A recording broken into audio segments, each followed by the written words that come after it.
All right. Now, you and Allan Green share a similar opponent, and that would be Edison Miranda. And obviously, he lost Edison Miranda, but he also did knock him down. But he's got a pretty good left hand. But what have you seen in the comparisons between your two fights there, and what do you think you'll be able to expose on Allan Green that's going to allow you to be successful?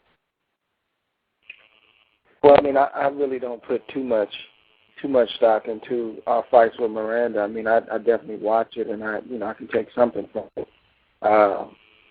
He said he was sick in that fight, what his word for it, but he didn't seem to fight back. And what I mean is, I didn't see in that fight where he bit down and really, tried to get Miranda off of him.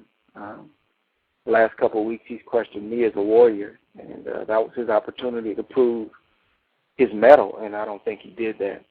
Even if you are sick, you fight until you have nothing left. And if there's any comparison, obviously I fought my fight, but I definitely feel like that, I showed myself stronger in that category in my fight with Edison Miranda. I probably got hit a little bit more than I wanted in that fight, and that was the big question, what's going to happen when Miranda, lands his big right hand, and I came right back. There were several instances where, I backed up the bully. I put Miranda on the ropes and was more physical than he was, and I think if anything, I can take just the mentality. He says he was physically not right. That's fine, but the mentality, even if you're not right, you're still in a fight, and you still show what you have deep down on the inside. And I don't think he showed the mettle that he needed to show in that fight in order to beat a guy like Miranda. Miranda's a guy where you have to go right at him, and you have to let him know that, man, hey, I'm going to be in your face just like you're going to be in my face, and that's how you beat him. And I don't think he did that. So, if anything, that's what I take from the fight. Andre, I'm curious now.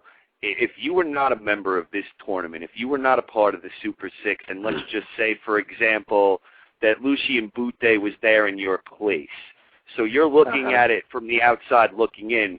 If Bute were in it instead of you, who would you pick to win as an outside observer if that were the case? Wow, that's a great question. That's a great question. I would have to have Bute and Durrell as the top two guys on the list. And I always favor a guy and thank a guy who can see. I'm stealing some words from Carl Froch. Being in the six with these guys, I'm learning a little something. But I would always favor a guy who can do more than one thing, and taking nothing away from the other guys. I think that if Bute was in the tournament and Durrell being in the tournament, I think they have more tools in the toolbox, so to speak. So I would probably lean toward those guys. But that being said, the other four combatants, man, they demand respect. And as we've seen with the seesaw up and down, in terms of who's winning, nothing is guaranteed. So that's what makes the Super Six, and it makes it so exciting. But those two guys would be top on my list to win the whole thing. Now, Andre, speaking of Bute, the winner of the Super Six, whoever comes out winning it and coming out at top, do you think that person actually has to face off with Bute to consider himself the true super middleweight champion?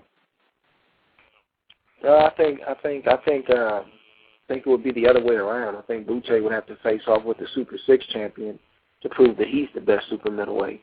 You come out of a tournament like this on top, that demands a lot of respect, and that carries a lot of weight. And taking nothing away from Bute, he's not fighting the competition that's in the Super Six. So I think it would be the other way around. I think the Super Six champion, if he wanted to go to another weight class, I think it would, not be good for the fans and the sport necessarily, or the 168-pound weight class, because everyone would want to see the Super Six champion and Bute fight. But in terms of legacy, I think, Bute would need to be in a hurry to want to secure a fight with the Super Six champion.